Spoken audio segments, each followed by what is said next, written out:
కంపెనీలకే ఇచ్చామని చెప్పా. కళ్యాణ్ గారు. అధ్యక్ష ఒక్క నిమిషం. మేడం గారు సార్ అడిగారు. సార్ ఇస్తానమ్మా, నేనే ఇవ్వలేను, సార్ ఇవ్వాలి. వన్స్ మాధవ్ గారు మీకు వినేదానికి ఓపిక ఉంటే సమాధానం చెప్పేదానికి సిద్ధంగా ఉన్నాం. మీకు వినేదానికి ఓపిక లేకపోతే నేను సమాధానం చెప్పలేను. ఎందుకు అరుస్తున్నారు అధ్యక్ష? మైకు మీరు ఇస్తారు, మాట్లాడచ్చు అధ్యక్ష. ఎందుకు అరుస్తున్నారో నాకు అర్థం అవట్లేదు అధ్యక్ష. దయచేసి కూర్చోండి, ఎందుకు కంగారు పెడుతున్నారు? ఒక్క నిమిషం, సమాధానం చెప్పమంటారా వద్దా?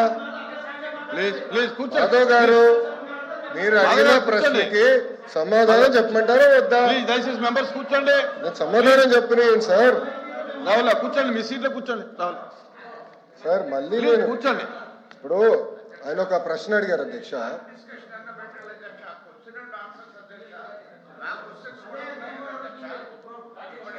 ఇప్పుడు అధ్యక్ష నన్ను సమాధానం చెప్పాలి అధ్యక్ష, ఎందుకంటే మంత్రి గారు మాట్లాడతారు. కూర్చోండి వీర్రాజు గారు కూర్చోండి. కూర్చోండి ప్లీజ్, మెంబర్స్ కూర్చోండి. ప్లీజ్ మెంబర్స్ కూర్చోండి. అమ్మా 2000 మాట్లాడదు కూర్చో. అధ్యక్ష ఇప్పుడు అడిగిన ప్రశ్నకి నేను సమాధానం చెప్తున్నాను. ఓకే, మీరు అడిగారు ఇంకా కొన్ని కంపెనీలు ఆంధ్ర రాష్ట్రానికి తీసుకురండి, లేదంటే పక్క రాష్ట్రాలకు వెళ్తున్నాయి. ఎస్, ఇప్పుడు ఈరోజు భారతదేశంలో 100 రూపాయలు పెట్టుబడి వస్తే దాంట్లో సుమారుగా 25.3 రూపాయలు ఆంధ్ర రాష్ట్రానికి వస్తున్నాయి. 25 పూర్తి చేయండి సార్. కూర్చో స్వామి. సార్ వినవా స్వామి? అదే ఇప్పుడు ఓకే, మరో సభ్యులు ఒకటి ఆలోచించాలి అధ్యక్ష. ఇప్పుడు ఒకసారి ఆలోచించాలి అధ్యక్ష. ప్లీజ్ మాధవ్ గారు లెక్కల్లోకి వెళ్తే 151 11 అయినాయి. టీమ్ 11 తయారైంది. అది కూడా మాట్లాడదామా, డిస్కస్ చేద్దామా? ఓకే, మీ సీన్ రిపీట్ అవుతుంది, ఎందుకు కంగారు పడుతున్నావు అధ్యక్ష? ఇప్పుడు ఇట్లా వెళ్తే ఆనాడు హెరాస్ చేయలేదు అధ్యక్ష. 2019 నుంచి 24 వరకు మోహన్ దాస్ పై గారు ఏమన్నారు? There is economic terrorism in Andhra Pradesh అన్నారు. మీరు ఇట్లనే అమర్ రాజా బ్యాటరీని హెరాస్ చేస్తే వాళ్ళు వెళ్ళి ఎక్కడ పెట్టుబడులు పెట్టారు? తెలంగాణ రాష్ట్రంలో పెట్టుబడి పెట్టారు. వెళ్ళలేదు. ఎక్కడికి వెళ్ళింది ఆక్సిలర్ మిత్తల్? ఎక్కడికి వెళ్ళింది? మాధవ్ గారు మీరు వాస్తవాలు తెలియకుండా మీరు మాడటం కరెక్ట్ కాదు. ఆర్సిలర్ మిత్తల్ ప్రాజెక్ట్ ఉత్తరాంధ్రకు వస్తుంది. మేము భూములు కేటాయించాం, ఎన్వైరన్మెంటల్ క్లియరెన్స్ చేయించాం.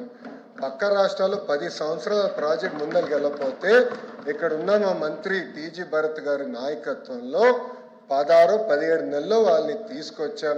That is going to be India's largest steel plant. ఒక విశాఖపట్నంలో 2వ స్టీల్ సిటీ మేము కట్టబోతున్నాం. ఎందుకు కంగారు పడుతున్నారు? ఎందుకు అధ్యక్ష? అన్ని ప్రశ్నలు సమాధానం చెప్తున్నా. మాధవ్ గారు కొంచెం బీపీ ఎక్కువైంది, బీపీ బిల్ ఇవ్వండి, కొంచెం కామ్గా ఉంటారు. ఇప్పుడు ఆయన గూగుల్ గురించి ఒక ప్రశ్న అడిగారు అధ్యక్ష. న్యూస్లో వచ్చింది, గూగుల్ ఎక్స్పాన్షన్ ఒక రాష్ట్రంలో చేస్తున్నారు. అక్కడ ఏం రాశారు? చాలా స్పష్టంగా ఆఫీసు అద్దెకి తీసుకుంటున్నారు అని వాళ్ళు చెప్పారు. ఇప్పుడు నేనేమంటున్నానంటే అధ్యక్ష, దాన్ని పూర్తి చేయమంటారా? ఎల్ఓపి గారు, you can not dictate terms. Let me answer my question. Madhav గారే ప్రశ్న వేస్తారు, మాధవ్ గారే సమాధానం అధ్యక్ష, బేసికలీ నాకు అర్థమైంది ఏంటంటే ఆంధ్ర రాష్ట్రానికి పరిశ్రమలు రాకూడదు అనేది ఒక లక్ష్యంగా పెట్టుకుంది వైకాపా పార్టీ. ఉన్న పరిశ్రమలు తరమేయాలని ఒక లక్ష్యంగా పెట్టుకున్నారు. అధ్యక్ష, నేను సూటిగా ప్రశ్నిస్తున్నా, టీసీఎస్ కి భూమి ఇస్తాం తప్ప, కాగ్నిసెంట్ కి భూమి ఇస్తాం తప్ప, మదర్సన్ కి భూమి ఇస్తాం తప్ప. It is the government policy. Government ఏ నిర్ణయం తీసుకుందంటే పక్క రాష్ట్రాలతో మనం పోటీ పడాలి. విశాఖపట్నంలో ఐటీ ఎకో సిస్టమ్ లేదండి. It is a fact. IT ecosystem ఎక్కడుంది? మీరు 5 సంవత్సరాలు ఏం చేశారు? ఒక కంపెనీ పట్టుకొచ్చారా విశాఖపట్నం? సరిగ్గా ఇన్ని మాటలు మాట్లాడతారు. మేము 18 నెలలు పట్టుకొచ్చాం, 18 నెలలు ఇన్ని కంపెనీలు పట్టుకొచ్చాం.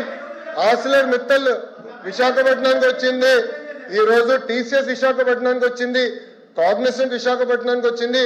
ఈ రోజు పెద్ద ఎత్తున రియల్ ఎస్టేట్ డెవలపర్స్ మేము పట్టుకొస్తున్నాం విశాఖపట్నానికి. Please. వాళ్ళకి మార్కెట్ ప్రైస్ వాళ్ళకి భూములు కూడా కేటాయిస్తాం జరుగుతుంది. Yes, it is a policy of this government. మేము ఇన్ఫ్రాస్ట్రక్చర్ బిల్డ్ చేయాలి. టూరిజం మంత్రి గారి నాయకత్వంలో టూరిజం పాలసీ కింద హోటల్స్ మేము కట్టాలి. ఎందుకంటే అధ్యక్ష, మేము నేను ఐపీఎల్ మ్యాచ్ జరిగినప్పుడు వెళ్ళా, అక్కడ ఒక ఫీడ్బ్యాక్ వచ్చింది, ఇక్కడ హోటల్స్ లేవు, ఉండాలంటే మాకు హోటల్స్ లేవని వాళ్ళు కూడా ఫీడ్బ్యాక్ ఇచ్చారు. హోటల్స్ కూడా కట్టాలి, కన్వెన్షన్ సెంటర్ కట్టాలి, ఒక ఎకో సిస్టమ్ ఏర్పాటు చేయాలి. అధ్యక్ష 1994 నుంచి 2004 మధ్యలో కూడా ఆనాటి ముఖ్యమంత్రి చంద్రబాబు నాయుడు గారు అతి తక్కువ ధరలో ఆనాడు హైదరాబాద్ లో భూములు కేటాయించారు కనుకనే ఐఎస్బి హైదరాబాద్ లో ఉంది, మైక్రోసాఫ్ట్ హైదరాబాద్ లో ఉంది, ఇన్ఫోసిస్ హైదరాబాద్ లో ఉంది, టీసీఎస్ హైదరాబాద్ లో ఉంది. అట్లా అనేక పరిశ్రమలు వచ్చి ఈ రోజు ఒక జీసీసీ క్యాపిటల్ అయిందంటే దానికి కావాల్సిన మొత్తం ఎకో సిస్టమ్ కట్టాం అధ్యక్ష. వెళ్దాం. ఇది దాంట్లో భాగంగా ఎకో సిస్టమ్ బిల్డింగ్ అనేది చాలా చాలా అవసరం. ఎకో సిస్టమ్ లో హోటల్స్ రావాలి, హాస్పిటల్స్ రావాలి, సోషల్ ఎకో సిస్టమ్ క్రియేట్ చేయాలి, కంపెనీకి వాక్ టు వర్క్ క్రియేట్ చేయాలి అధ్యక్ష. ఈ మొత్తం ఎకో సిస్టమ్ క్రియేట్ చేయడానికి మేము కష్టపడుతున్నాం అధ్యక్ష. మంత్రి గారు అదే అధ్యక్ష. అమ్మా మాట్లాడండి. ఆగండి. రియల్ ఎస్టేట్ సంస్థ సత్వా డెవలపర్స్ కి ఆగండి అయ్యా 1500 కోట్ల రూపాయల విలువైన భూమిని డెడ్ చీప్ గా ఇచ్చారు అధ్యక్ష. అలాగే కపిల్ చిట్ ఫండ్ కు చెందిన బీవీఎం ఎనర్జీ